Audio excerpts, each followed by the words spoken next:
Hey, what is up, everybody? Welcome to The Adventures of Tom Sawyer Read Aloud series, Chapter 6. And I know I'm a little bit behind than I wanted to be this week on reading this book. But pretty much what happened is I've been working Monday, Tuesday, and after Monday I didn't really feel like reading anymore because I had already read maybe about 7 to 6 pages. And then there was like 12 pages I had to read for chapter 6 because that's how long this chapter is. It's 12 pages. I think this is the longest chapter I'm going to be reading. And I mean, it doesn't seem that long, but when you work from like 6 a.m. to 4:30 and you stayed up till 2 in the morning, you don't really want to do a whole lot of reading. That's kind of how I felt yesterday. I think I was just tired from 2 days of work. But I got a full night's sleep last night, and I've been up for a while, so I figured I would continue with the Read Aloud series.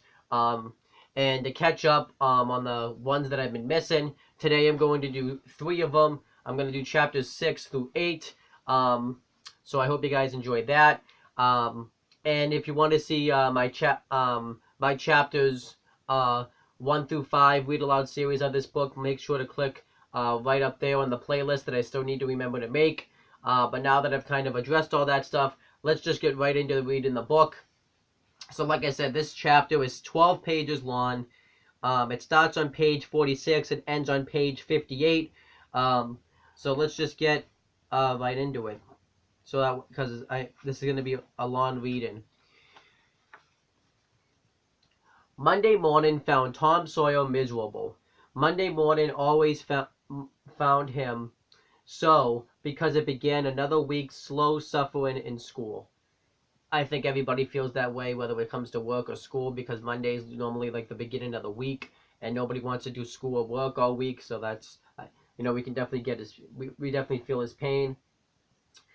He generally began that day with wishing he had had no intervening holiday. It made the going into capacity and feeders again so much more odious. Tom lay thinking. Presently it occurred to him that he wished he was sick, that he could stay home from school. Oh, I didn't even mention, it's in the title of the video, but the name of this chapter is The Midnight Charm. Sorry, I forgot to mention that. Here was a vague possibility. He canvassed his system. No alignment, no ailment was found, and he investigated again. This time he thought he could detect colicky symptoms, and he began to encourage them with considerable hope, but they soon grew feeble, and presently died wholly away. He reflected further. Suddenly he discovered something. One of his upper front teeth was loose. This was lucky. He was about to begin to groan as a starter, as he called it, when it occurred to him that if he came into court with that argument, his aunt would pull it out and that would hurt. So he thought he would hold the tooth in reserve for the present and seek further. Nothing offered for some little time, and then he remembered hearing the doctor tell about a certain Finn that laid up a patient for 2 or 3 weeks, and he threatened to make him lose a finger. So the boy eagerly drew his sore toe from under the sheet and held it up for inspection. But now he did not know the necessary symptoms. However, he seemed well worth while to chance it, so he fell groaning with considerable spirit. But Sid slept on unconscious. Tom groaned louder and fancied that he began to feel pain in the toe. No result from Sid. Tom was panting with his exertions by this time. He took a rest and then swelled himself up and fetched a succession of abnormal groans. Sid snored on. Tom was aggravated. He said, "Sid, Sid," and shook him. This course worked well, and Tom began to groan again. Sid yawned, stretched, then brought himself up on his elbow with a snort and began to stare at Tom. Tom went on groaning. Sid said, "Tom," said Tom. No response. "Here, Tom, Tom. What is the matter, Tom?" And he shook him and looked in his face anxiously. Tom moaned out, "Oh, don't, Sid. Don't joggle me." "Why, what's the matter, Tom? I must call Auntie." "No, never mind. It'll be over. It'll be over by and by, maybe. Don't call anybody." "But I must. Don't groan so. Tom, it's awful." "How long you been this way?" "Hours. Ouch. Oh, don't stir so, Sid. You'll kill me." "Tom, why didn't you wake me sooner?" "Oh, Tom, don't. It makes me flesh crawl to hear you." "Tom, what is the matter?" "I forgive you everything you did," Sid groaned. "Everything you've ever done to me when I'm gone." "Oh, Tom, you ain't dying, are you?" "Don't, Tom. Oh, don't, maybe." "I forgive everybody," Sid groaned. In parentheses. "Tell 'em so, Sid. And Sid, you give me window sash and my cat with one eye to that new girl that's come to town, and tell her." But Sid had snatched his clothes and gone. Tom was suffering in reality now, so handsomely with his imagination working, and so his groans had gathered quite a genuine tone. Sid flew downstairs and said, "Oh, Aunt Polly, come, Tom's dying." "Dying?" "Yes'm. Don't wait. Come quick." "Rubbish. I don't believe it." But she fled upstairs nonetheless with Sid and Mary at her heels, and her face grew white too, and her lip trembled. When she reached the bedside, she gasped out, "You, Tom! Tom, what's the matter with you?" "Oh, Auntie, What's the matter with you? What is the matter with you, child?" "Oh, Auntie, my sore toes mortified." The old lady sank down into a chair and laughed a little, then cried a little, then did both together. This restored her, and she said, "Tom, what a turnaround you did give me. Now you shut up that nonsense and climb out of this." The groan ceased and the pain vanished from the toe. The boy felt a little foolish, and he said, "Aunt Polly, it seemed mortified and it hurt so I never minded my tooth at all." "Your tooth, indeed. What's the matter with your tooth?" "One of them's loose, and it aches perfectly awful." There, now, don't begin that groaning again. Open your mouth." "Well, your tooth is loose, but you're not going to die about that. Mary, get me a slip thread and a chunk of fire out of the kitchen." Tom said, "Oh, please, Auntie, don't pull it out. It don't hurt any more. I wish I may never stir if it does. Please don't, Auntie. I don't want to stay home from school." "Oh, you don't you? So all this woe was because you thought you'd get to stay home from school and go a fishing?" Tom, I love you so, and you seem to try every way you can to break my old heart with your outrageousness." By this time, the dental instruments were ready. The old lady made one end of the silk thread fast to Tom's tooth with a loop and tied the other to the bedpost. Then she seized the chunk of fire and suddenly thrusted it almost into the boy's face. The tooth hung dangling by the bedpost now. And this is a picture of it. I don't know if you guys can see that. I don't know what she needed the fire for, though. But all trials being their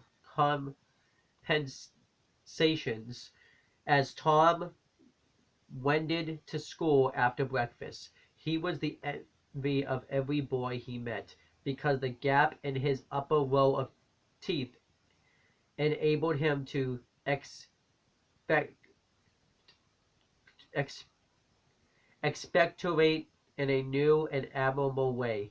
He gathered quite a following of lads interested in the exposition, and one that had cut his finger off and had been a center of fascination and homage to up to this time, now found himself suddenly without an adherent and shorn of his glory. His heart was heavy, and he said with a disdain which he did not feel that it wasn't anything to spite like Tom Sawyer. But another boy said, "Sour grapes," and he wandered away a dismantled hero. Oh, my allergies are affecting me, I think. Shortly, Tom came upon the juvenile Para of the village, Huckleberry Finn, son of the town drunkard. Huckleberry was cordially hated and dreaded by all the mothers of the town, because he was idle and lawless and vulgar and bad, and because all their children admired him so and delighted in his forbidden society and wished they dared to be like him. Tom was like the rest of the respectable boys, in that he envied Huckleberry, his gaudy, outcast condition, and was under strict orders not to play with him. So he played with him every time he got a chance. Huckleberry was always dressed in the cast-off clothes of full-grown men, and they were in perennial bloom and fluttering with rags. His hat was a vast ruin with a bloom and with a wide crescent looped out of his brim. His coat, when he wore one, hung nearly to his heels, and had the rearward buttons far down the back, but one suspender supported his trousers. The seat of the trousers, bagged low, and contained nothing. The fringled legs dragged in the dirt when not rolled up. Huckleberry came and went at his own free will. He slept on doorsteps in fine weather and in empty hogsheds in wet. He did not have to go to school or to church or call any being master or obey anybody. He could go fishing or swimming when and where he chose, and as long as and stay as long as it suited him. Nobody forbade him to fight. He could sit up as late as he pleased. He was always the first boy that went barefoot in the spring, and the last to resume leather in the fall. He never had to wash nor put on clean clothes. He could swear wonderfully. In a word, everything that goes to make life precious, that boy had. So thought every harassed, hampered, respectable boy in St. Petersburg. Tom hailed the romantic outcast. "Hello, Huckleberry. Hello yourself, and see how you like it. What's that you got? Dead cat. Let me see him, Huck. He's pretty stiff. Where'd you get him?" "Bought him off a boy." "What did you give?" I give a blue ticket and a bladder that I got at the slaughterhouse." "Where did you get the blue ticket?" "Bought it off Ben Rogers 2 weeks ago for a hoop stick." "Say, what is dead cats good for, Huck?" "Good for? Cure warts with." "No, is that so? I know something that's better. I bet you don't. What is it?" "Why, spunk water." "Spunk water? I wouldn't give a dern for spunk water." Spunk water, sorry, spunk water. You wouldn't you? Did you ever try it? No, I hadn't, but Bob Tanner did. Who told you also? Why, he told Jeff Thatcher, and Jeff told Johnny Baker, and Johnny told Jim Hollis, and Jim told Ben Rogers, and Ben told, it says this in here, so, a nigger, and the nigger told me. There now. It says a lot of this stuff because remember, this book was probably written during, before equality with African Americans and the white people. So yeah, it's gonna have a lot of I mean, this is the first time I've seen it in a while in this book, but it's gonna have a lot of words like that in there. Well, what of it? They'll all lie, leastways all but the nigger. I don't know him, but I never see a nigger that wouldn't lie.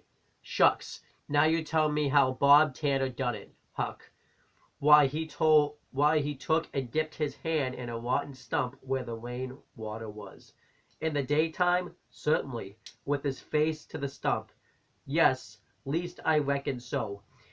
Did he say anything? I don't reckon he did. I don't know. Ah, talk about trying to cure warts with spunk water. Such a blamed fool way as that. Why, that ain't a going to do any good. You got to go all by yourself to the middle of the woods where you know there's a spunk water stump, and just as it's midnight, you back up against the stump and jam your hand in and say, Bailey Corn. Sorry, sir, he's being a fucking bitch. Just gonna put my phone on airplane mode.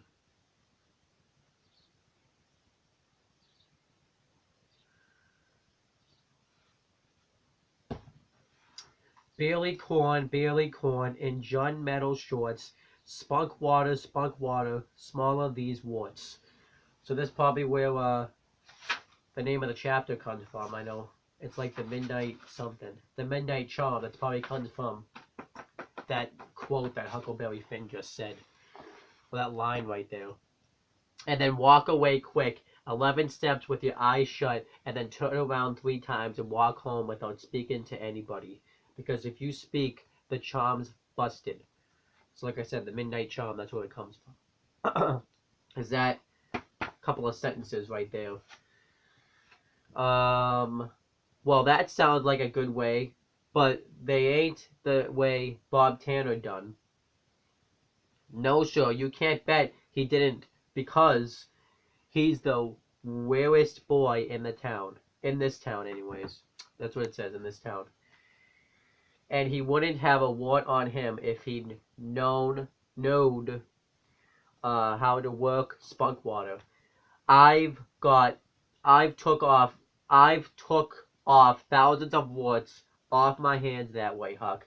I play with frogs so much that I've always got considerable many warts. Sometimes I take them off with a bean. Yes, beans good. I've done that. Have you? What's your way? You take and split the bean and cut the wart so as to get some blood, and then you put the blood on one piece of the bean and take and dig a hole and bury it about midnight at the crossroads in the dark of the moon, and then you burn up the rest of the bean. You see that piece that's got the blood on it will keep drawing and drawing, trying to fetch the other piece to it, so that helps the blood to draw the wart, and pretty soon off she comes. Yes, that's it, Huck, that's it. Though when you're burying it, if you say down bean, off wart, come no more to bother me, it's better.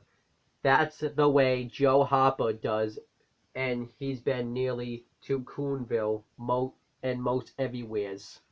But say, how did you cure with dead cats? Why, you take your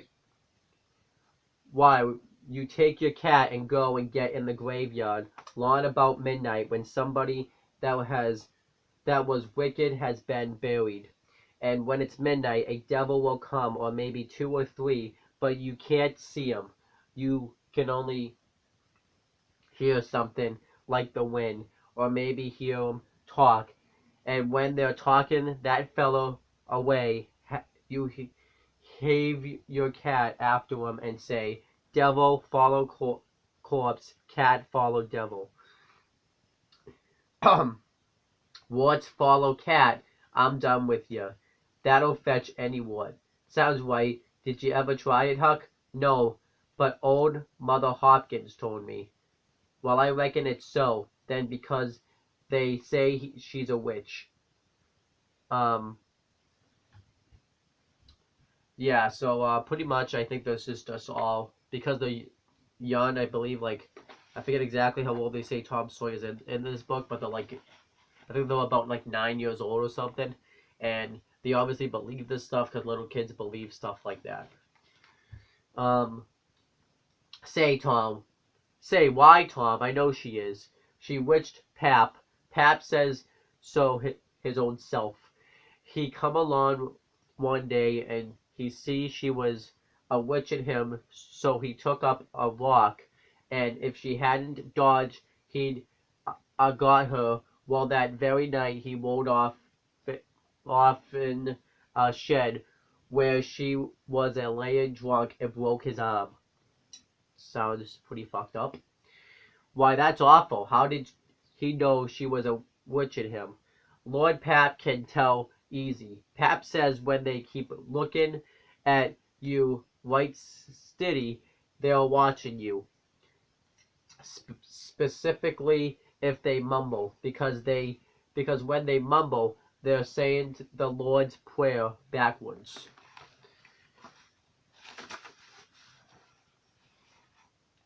Say, Hucky, when you going to try the cat? Tonight. I reckon they'll come after old Hoss Williams tonight. But they buried him Saturday. Didn't they get him Saturday night? Why, how you talk? How could their charm work till midnight, and then it's Sunday?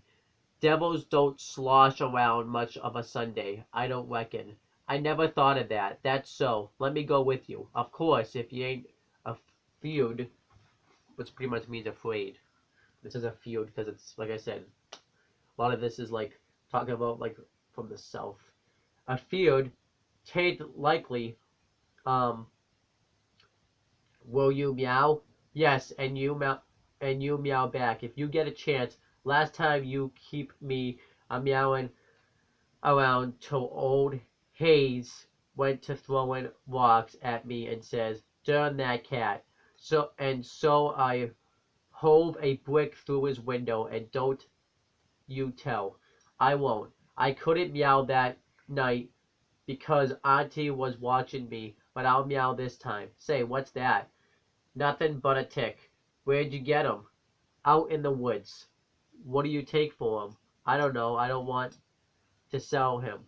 Alright, it's a mighty small tick, anyway. Oh, anybody can run a tick around that don't belong to them. I'm satisfied with it. It's a good enough tick for me. Sure, there's ticks aplenty. I could have 1,000 of them if I wanted to. Well, why don't you? Because you know mighty well you can't. This is a pretty early tick, I reckon. It's the first one I've seen this year. Say, Huck, I'll give you my tooth for 'em. Let's see it. Tom got a bit of paper and carefully unrolled it. Huckleberry viewed it wistfully. The temptation was very strong. At last he said, "Is it genuine?" It's not. It says. I think that's what that says, but it's spelled GENUW.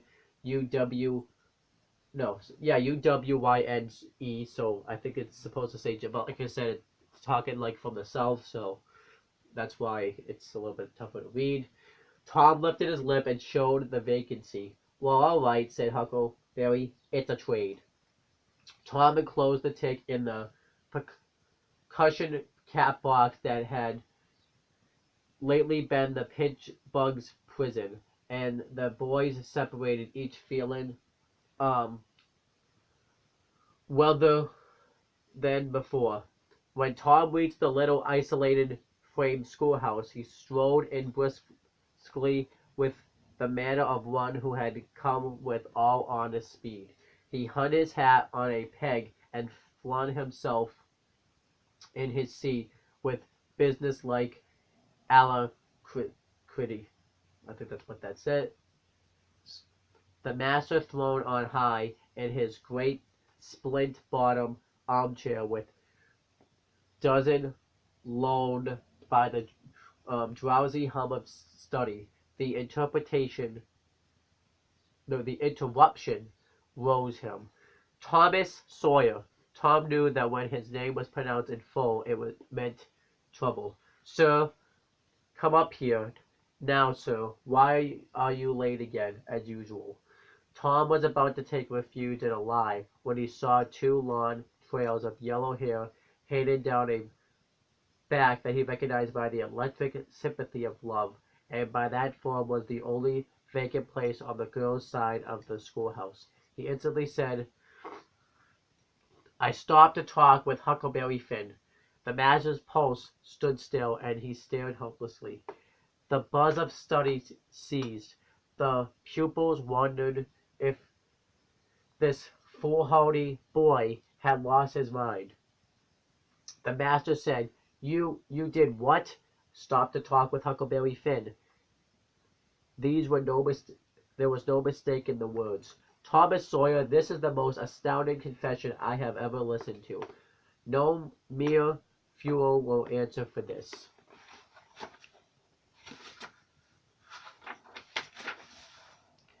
Offense.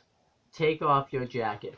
The master's hand performed until it was tired and the stock of switches notably diminished.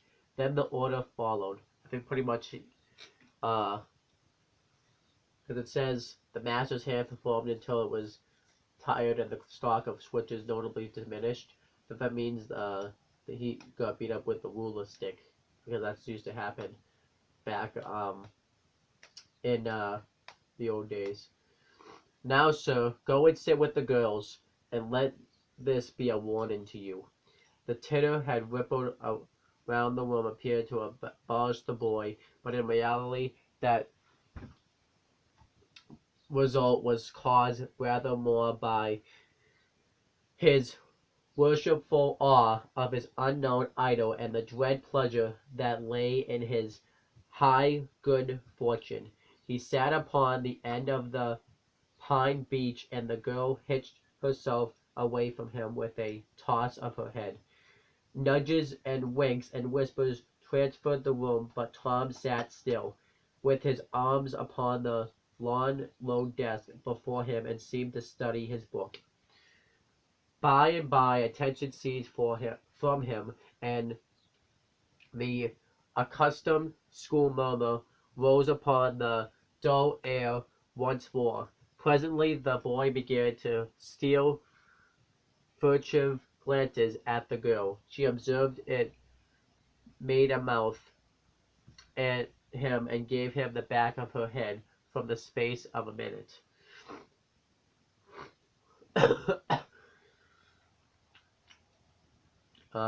When she cautiously faced around again, a peach lay before her. She thrust it away. Tom gently put it back. She thrust it away again, but with less animosity. Tom patiently returned it to its place. Then she let it remain. Tom scrawled on his slate, Please take it. I got more. The girl glanced at the words, but made no sign. Now the boy began to draw something on the slate, hiding his work with his left hand. For a time the girl refused to notice, but her human curiosity presently began to manifest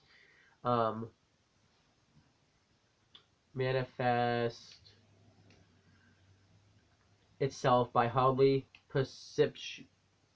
perceptible signs. The boy worked on, apparently unconscious.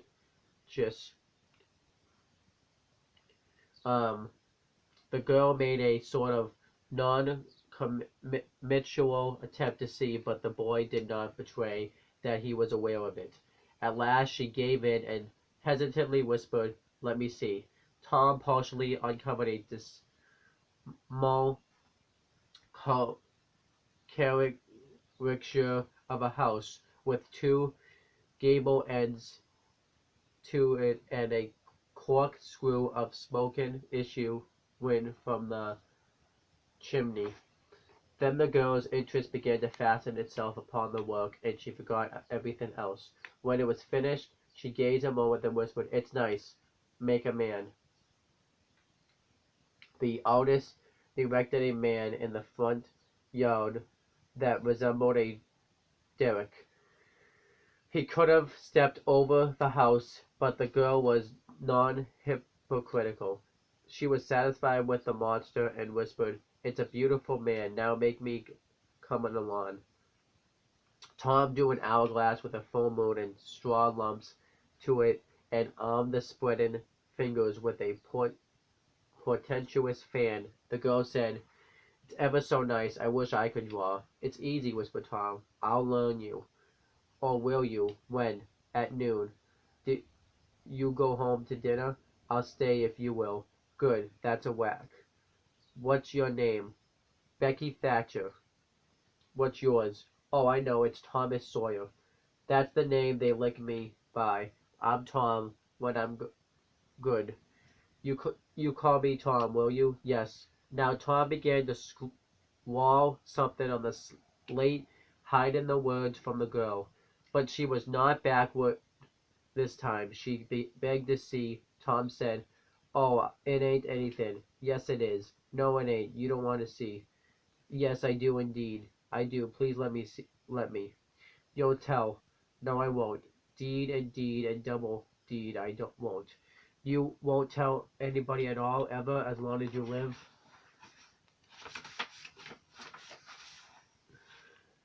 "No, I won't ever tell anybody. Now let me. "Oh, you don't want to see. Now that you treat me so, I will see." And she put her small hand upon his, and let and a little scuffle ensued. Tom pretended to resist in earnest, but letting his hand slip by degree till these words were revealed, "I love you." "Oh, you bad thing!" And she hit his hand a smart rap, but rended and looked pleased nonetheless. But at this juncture the boy felt a slow, faithful grip closing on his ears and a steady lifting impulse.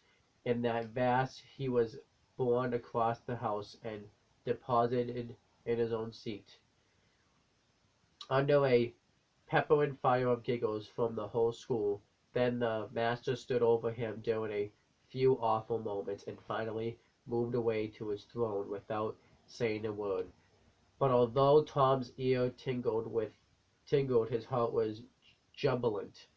As the school quieted down, Tom made an honest effort to study, but the turmoil within him was too great.